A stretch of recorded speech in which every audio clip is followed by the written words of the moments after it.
Good morning मेरे प्यारे student भाई बहन। जैसा कि हमने बताया था 2 दिन पहले कि हम हिंदी विषय की भी वीडियो लाने वाले हैं। पेट की तो जो तैयारी कर रहे हैं लोग, फेट और टेट, सुपर टेट या एसआई, जो भी जहां पर हिंदी पेपर हो रहा है, यूपीएसएससी का कोई भी एग्जाम जो होने वाला है उसके लिए हिंदी जो महत्वपूर्ण सब्जेक्ट है ये, उसकी वीडियो हम आप सबके सामने ला रहे हैं। और आज का जो चैप्टर है, पहला चैप्टर है वर्ण तथा वर्णमाला।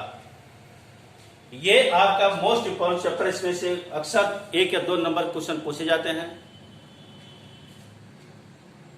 और यह सभी परीक्षाओं के लिए इंपॉर्टेंट लेसन है ये। तो आज का जो है ये, हालांकि हमने इसको एक ग्राफ के रूप में इसको बना दिए हैं। वर्ण और वर्णमाला, वर्णमाला के कितने भाग हैं, वर्णमाला 2 भाग, स्वर व्यंजन, स्वर कितने भाग है, व्यंजन कितने भाग हैं, ये 2 तरह से हमने इसको एक ग्राफ के रूप में हमने बता दिया है। इसको आपको याद करना थोड़ा आसान हो जाएगा। अब ये आप समझते होंगे तो किताब जैसे है, लेकिन किताब जैसे जरूर है, लेकिन यहाँ पर हम उसको हम समझा भी रहे हैं। जो जहां पर समझाने वाली चीज को हम समझा रहे हैं, समझाने वाला भी काम इसी में हो रहा है। तो इसके साथ अगर समझाने वाला काम हो रहा था आपके ज्यादा सुटेबल है ये। तो इसमें जो आपका पहला जो चीज में है, ये पहला टॉपिक है वर्ण। पहला हेडिंग है वर्ण। वर्ण अर्थात भाषा की लघुतम इकाई वर्ण है जिसका सार्थक खंड नहीं होता है। ये कई बार क्वेश्चन पूछा गया है, भाषा की सबसे छोटी इकाई कौन सी होती है? वर्ण होता है। वर्ण अर्थात स्वर व्यंजन जो छोटा से लेकर छत्रंगिया तक जो होता है वो आपके स्वर व्यंजन अलग अलग रूप में उसको बांटा गया, जो भी बता रहे हैं, जो बताने वाले हैं ये। और ये जिसका सार्थक खंड नहीं होता चीज हमने, अर्थात जैसे यहाँ पर छोटा होगा ये, या का हो गया, ला होगा ये चीज इसका खंड नहीं किया जा सकता है, इसको बांटा नहीं, इसको तोड़ नहीं जा सकता है, इसलिए यहां पर लिखा गया सार्थक खंड नहीं होता है। अब आगे हम चले जाते हैं वर्णमाला में। वर्णमाला भी उसी का आगे अगला प्रोसेस है ये। और जब आगे हम बढ़ते हैं तो वर्णमाला था, वर्ण के उच्चारण समूह को वर्णमाला कहा जाता है। यहाँ पर देखिए उच्चारण समूह लिखा गया है ये। वर्ण के उच्चारण समूह अर्थात कई वर्ण उसमें हो, जिसमें स्वर व्यंजन मिलाकर होता है। वो आपको संध में डिटेल होगा, वो किसके साथ वर्ण किस कहाँ का संध होता है, और संध में वर्ण और स्वर और व्यंजन दोनों किस तरह से उसमें मेल खाते हैं, ये उसको उसमें बताएंगे। अभी सब यहाँ पर देखिए वर्ण के उच्चारण समूह को वर्णमाला कहा जाता है। हिंदी में कुल 52 वर्णमाला है ये, जिन्हें स्वर तथा व्यंजन में बांटा गया है ये। और उच्चारण समूह को जैसे यहाँ पर उच्चारण समूह, और जैसे यहाँ पर हमने बताया कविता, वो उच्चारण समूह आपका सार्थक भी होना चाहिए। उच्चारण समूह हो, लेकिन वो जो व्यवस्थित हो रहा है, स्वर और व्यंजन जो उसको मिलाकर एक शब्द बना रहे हैं, वो शब्द हमारा एक सार्थक होना चाहिए। जैसे यहाँ कविता, अगर भी ता अगर लिखते हैं तो हमारा गलत होगा, या का ता भी लिखते हैं तो भी हमारा सार्थक नहीं हो रहा है। अर्थात एक नाम जो हो रहा है, नाम हमारा सही होना चाहिए। जैसे यहाँ पर कपड़ा होगा, ये कपड़ा, कपड़ा सार्थक है। लेकिन अगर राप अगर लिखते हैं, रापा किस तरह से, ये रा कप लिखते हैं तो हमारा सार्थक लेगा। ये भी हमारा वर्ण समूह है। वर्ण समूह भी, ये भी वर्ण समूह, ये भी वर्ण समूह जरूर है, उच्चारण समूह है, लेकिन सार्थक नहीं है। वो क्या होना चाहिए? सार्थक एक चीज इसमें सार्थक शब्द होना चाहिए। वर्ण के उच्चारण समूह को वर्णमाला कहा जाता है, जो सार्थक हो। ये भी आप उसमें जोड़ सकते हैं, जो सार्थक हो, अर्थात जिसका सार्थक अर्थात जिसका मतलब निकले, जिसका अर्थ हो, व्यर्थ ना हो। इस तरह से इसको हम समझ सकते हैं। ये अब ये अगला जो भाग है इसमें, ये अब इसमें ये पता है, अगला है वर्णमाला। वो वर्णमाला कितने 52 वर्णमाला है, जिसमें स्वर और व्यंजन के रूप में बांटा गया है। वर्णमाला के 2 भाग हो गए, स्वर और व्यंजन। फिर स्वर के 2 भाग हो गया और व्यंजन के 1 2 3 तो मुख हो गया, बाकी 2-3 यहाँ पर और लिख दिए हैं ये इसका जो एक्स्ट्रा होता है उसको यहाँ लिख दिए हैं ये। तो कुल 52 अर्थात इसको टोटल 52 हो जाएगा, और इसको जो टोटल कितना हो जाएगा 52 होगा, क्योंकि ये 4 आपका ये हो रहा है, ये मतलब 11 आपके स्वर होंगे, ये 11 7 4 11। इसके बाद 41 ये कौन सा आपका 25 ये होगा ये, और 4 वो हो गया, फिर 4 हो गया, फिर लास्ट में 3 2 2 3 और 2 2 ये हुआ ये। अब इसको काउंट कर ले, देखिए 52 होता है ये 52 अर्थात 5 1 6 4 10 4 14 15 16 17 18 19 20 21 2 2 4 1 5 52 होगा ये। इस तरह से ये 52 हमारे वर्णमाला हो गई है। जब 52 वर्णमाला यहाँ पर हमारा हो गई है, तो ये अलग अलग रूपों में वर्णमाला हमारा बांटा गया है। अब चले जाते हैं एक एक यहाँ पर ये वो स्वर। सबसे पहले स्वर हमारे पास 11 है, ये छोटा बड़ा छोटी बड़ी छोटा ऊ बड़ा ऊ री ए ऐ ओ औ 11 हो गया। 4 ये है, 7 ये है, छोटा बड़ा छोटी बड़ी छोटा ऊ बड़ा ऊ री ए ऐ ओ औ ये हो गया। अंक अ आपका वो नहीं, अंक अ के बारे में लास्ट में हमने बताया है ये चीज अयोगवा है, ये अयोगवा ये व्यंजन के रूप में आता है ये, तो ये हमारा स्वर नहीं है ये। तो ये चीज जब स्वर नहीं है तो निश्चित है वो आगे वो व्यंजन में एक तरह से व्यंजन काम करेगा, उपरण के रूप में होगा वो। तो हालांकि 41 व्यंजन आप जो 41 में उसको शामिल किया नहीं शामिल, इसको जब बताएंगे तभी देखिए किस तरह से होता है ये स्टेप बाय स्टेप। तो यहाँ पर आपका ये होगा ये। अब आगे हम चले जाते हैं स्वर में 2 स्वर के 2 भाग हो गया। नंबर 1 ह्रस्व, ये ह्रस्व स्वर हो गया, और नंबर 2 दीर्घ स्वर हो गया। ह्रस्व स्वर 4 है, कौन कौन, छोटा आ छोटी छोटा ओ री। किसी बुक में आपको री नहीं मिलेगा, लेकिन है री भी है। ह्रस्व स्वर इसे कहते हैं जिसके उच्चारण में हमें ताकत कम लगाना पड़ता है। क्या होता है, जिसके उच्चारण में वो ताकत हमें कम लगाना पड़ता है, उसको धीरे से हम बोलते हैं, वो हमारा ह्रस्व स्वर होता है। और दीर्घ स्वर क्या होता है, जिसके उच्चारण में अधिक ताकत लगाना पड़ता है, अधिक जोर से बोलना पड़ता है, उसको हम दीर्घ स्वर कहते हैं। वो हमारे पास जैसे ये बड़ा आ बड़े ई बड़ा ऊ ए ऐ ओ औ, इतना 1 2 3 7 हो गया। इसमें यह भी बताया गया ए ऐ ओ औ को संयुक्त स्वर भी कहा जाता है।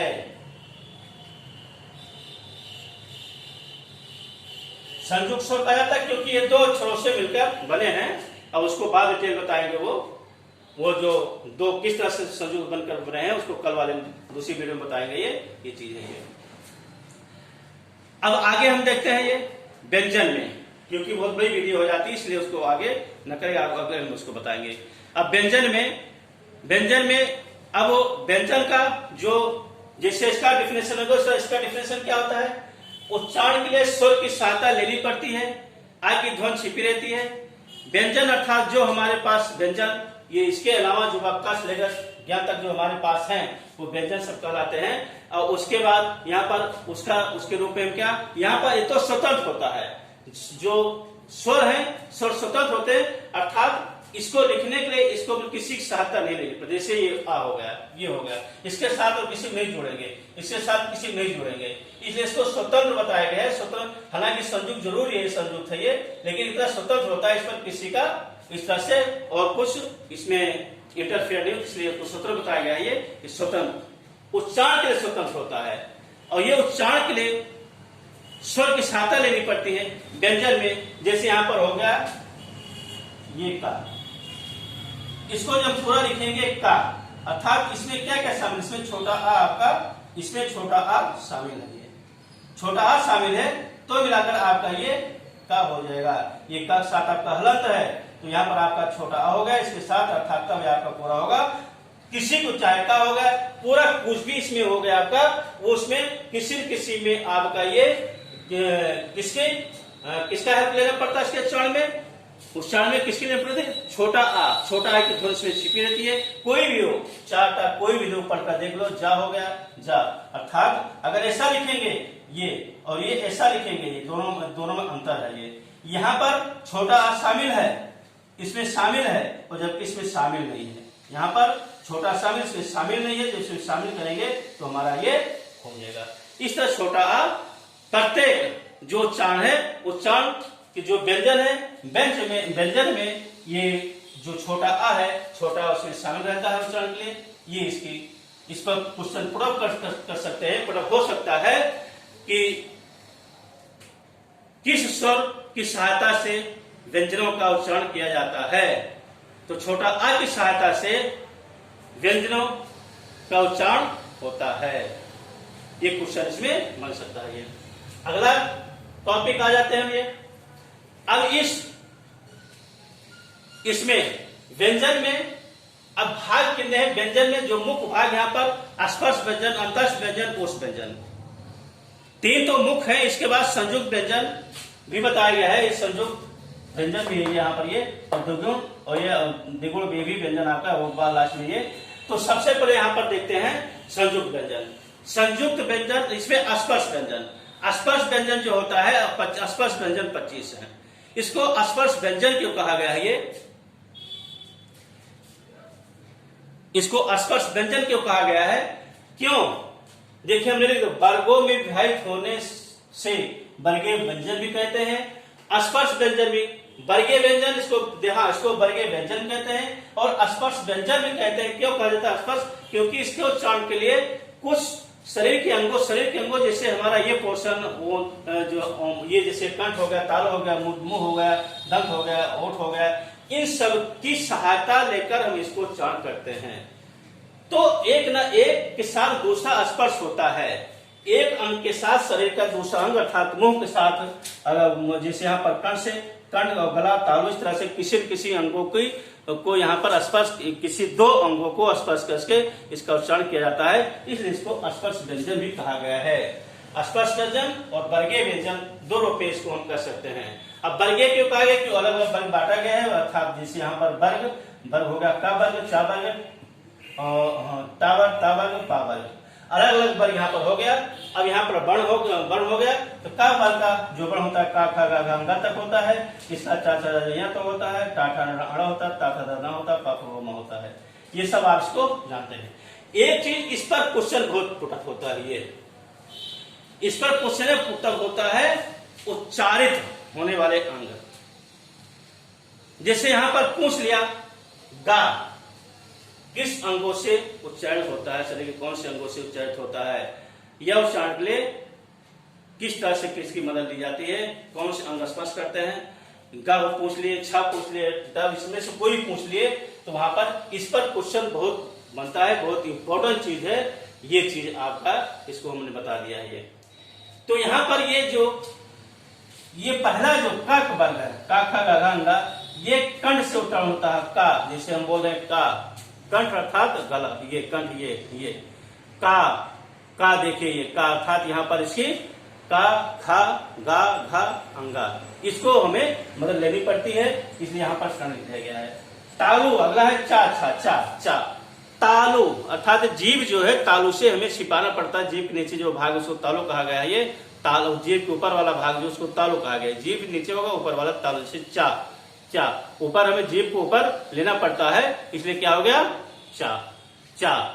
आ अगर ऊपर तालु नहीं लेते चा बोल ही नहीं पाएंगे। अर्थात ये बोलने के लिए हमें ऊपर तालु में उसको, इस जीभ को टच करना पड़ता है, इसलिए इसको तालु से होगा। ये मूर्धा था, मुंह, टा ठा। देखिए यहाँ भी जीभ काम कर रहा है, तो जीभ यहाँ पर काम कर रहा है।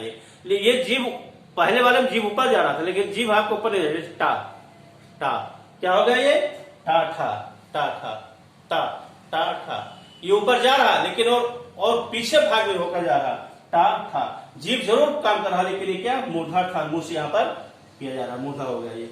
और ता था दाधा ता दांत पास, यही जीभ देखिए कितना काम कर रहा है। जीभ कहाँ क्या काम कर रहा है। अब जीभ यहाँ दांत पास रहा है, जीभ क्या कर रहा है? ये दांत पास, कहा दंत, ता देखिए जीभ दांत से जुड़ रहा है। ये ता था दा धाना, ये दंत से हो गया। ये वैसे कोई चीज अगर हम बोलते हैं बिना जीभ की सहायता से हम कोई चीज नहीं बोल पाते हैं। अगर जीभ ना हो या जीभ जिसकी कटी हो, जीभ सही नहीं हो, तो कोई उच्चारण कर नहीं पाएगा। तो जीभ का यहाँ पर महत्वपूर्ण काम हो रहा है, चाहे का बोल रहे हैं, का अगर बोल रहे हैं तो यहाँ जीभ ज्यादा काम नहीं कर रहा है लेटर से, लेकिन तो भी एक गले से आ रहा है का हा हा, अगर जीभ ना करेगा का।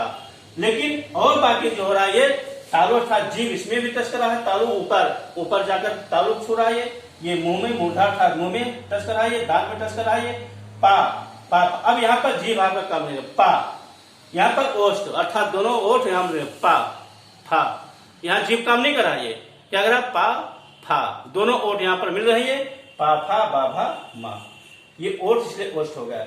इसका एक फार्मूला है, अगर फार्मूला आपको यहाँ पर देखे, क्योंकि सबको पता है, सबसे पहले का बराबर हो का का में 5 हो गए, 4 जब इतना हो गया, टाटा में 5 हो गया, टाटा में होगा पापा, ये तो सबको याद ही होगा, ये छोटी चीज है ये। तो यहाँ पर अगर ये चीज आपका एक फार्मूला है, फार्मूला बना लो, काता मुंह दा, काता मुंह दा हो, ये काता मुंह धो,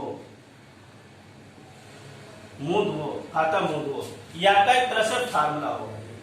काता मुंह धो अगर आपको पता है तो इसमें से कुछ भी क्वेश्चन अगर पूछा जाता है, जैसे यहाँ पर ठा पूछ लिया, ठा कहाँ पर है, ये ठा आपको पता होना चाहिए, ठा किसमें होता है, ता वाले पोर्शन में, ता वाले पोर्शन में है, ता किसमें होता है, ये ठा टा वाले पोर्शन में है, ये जब टा वाले पोर्शन में है तो टा अर्थात पहला दूसरा तीसरा होता है ना, तीसरा हमारा होगा अर्थात मूर्धा होगा ये कल हम सिर्फ क्वेश्चन कराएंगे, कल क्या होगा, सिर्फ इसी चैप्टर का हम क्वेश्चन कराएंगे, तब और इसमें और क्लियर होगा ये। अभी तो इसमें इतना देख लीजिए, ये क्वेश्चन एक दिन थ्योरी बताएंगे, दूसरे उसी को क्वेश्चन बताएंगे भैया।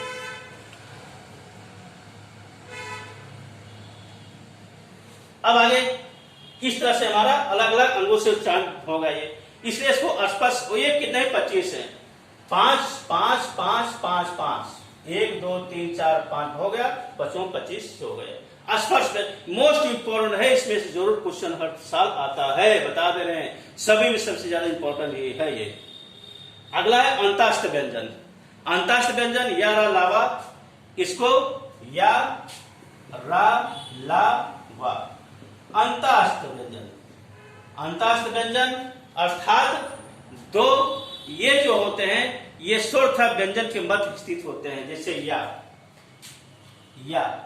हो गया, ये स्वर था व्यंजन के मध्य स्थित होते हैं, या आ अर्थात आ या, और यहाँ पर या, इस तरह से दोनों आपके दोनों मिलाकर यहाँ पर ये स्वर था मध्य, इसको उसमें बताएंगे संघ में तो क्लियर हो जाएगा, ये तोड़ने वाला यहाँ पर। अभी इसी बिना देखिए, ये आपके या ये स्वर था व्यंजन के मध्य स्थित होते हैं।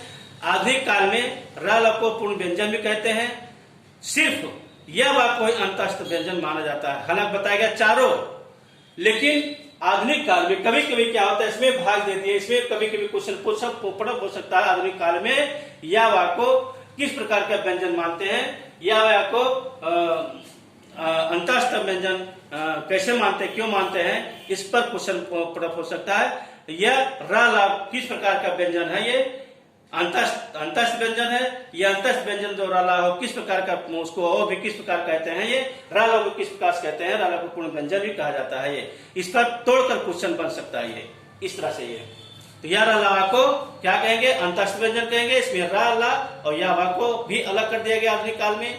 आधुनिक काल में या वा अर्थात या वा को, इसको ठीक अंतस्थ व्यंजन माना गया है, इसको नहीं माना गया है, इसको पूर्ण व्यंजन माना गया है, ये इस तरह से। अब आगे हम चले आते हैं, ये ओस व्यंजन, ओस में जैसा होता है उष्मा, गर्मी, उष्मा अर्थात गर्मी, अर्थात इसके 4 भाग हैं, बड़ा सा, खष्टी सा, हा। इसके उच्चारण में जो घर्षण होता है, अर्थात उच्चारण में घर्षण से उत्पन्न वायु का निष्कासन होता है, सा घर्षण हुआ, सा हा जो ध्वनि निकली वो ध्वनि का घर्षण होता है, घर्षण और वायु का निष्कासन होता है। इसलिए यहाँ पर ऊष्म अर्थात ऊष्मी ऊर्जा यहाँ पर काम कर रहा है, अधिक निकली, इसलिए उसको ऊष्म व्यंजन या घर्षण से उत्पन्न घर्षण व्यंजन इसको कहा जाता है। इसके अलावा 3 संयुक्त व्यंजन है छत त्रिंज्ञा। छत त्रिंज्ञा ये आपके 3 संयुक्त व्यंजन है, छत, छत और त्रिंग और ज्ञा। ये किस प्रकार के संयुक्त हैं कि इनको क्यों संयुक्त कहा गया है? ये संयुक्त छत, छत को जब लिखा जाएगा ये क्या लिखा जाएगा? ता और सा, ता और सा, ये दोनों मिलाकर आपका छत हो जाएगा। दूसरा ता और प्लस रा, इसको मिलाकर क्या हो जाएगा? त्रा। और जा और आ मिलाकर ज्ञा हो जाएगा।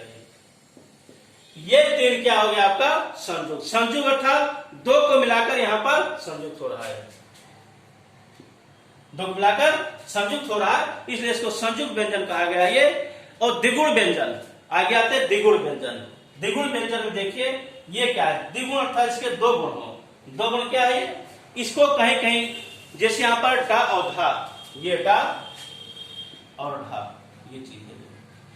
कभी कभी यहां पर लाइन बिंदी हो जाती है, यहां पर बिंदी हो जाती है, तो बिंदी होने से उसका उच्चारण बदल जाता है। ये डा और ढा, ये जो आपका है ये डा और ढा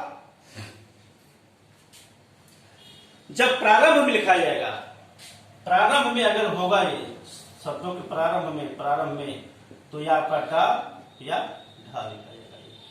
लेकिन बीच में, शब्दों के बीच में अगर अक्षर आएगा, बीच में या अंत में अगर लिखा जाता है तो ये आपका ये और यहां उच्चारण बदल जाएगा।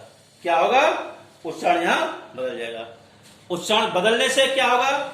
जैसे रगड़, जैसे यहां पर ये रगड़, भगड़, देखिए आखिरी माया है ना, अंत में रड़ा रड़ा रगड़ भगड़, ये होगा ना, ये आखिरी माया है, इस तरह से होगा ये ढक्कन। लेकिन ये चीज धा अगर पहले आ गया, देखिए ये ढक्कन ढा गया, ढा नहीं हुआ, ढा ढक्कन, इसका उच्चारण में ढा होगा, ये ढक्कन सुरसुमाया है। इस तरह से कहां पर कैसे 2 गुण होगा? एक गुण तो आपका ये है ही है, दूसरा गुण आपका दोनों गुण का काम कर रहा है, 2 रूपये का, इसलिए द्विगुण व्यंजन इसको कहा गया है। अब एक आपका अयोगवाह।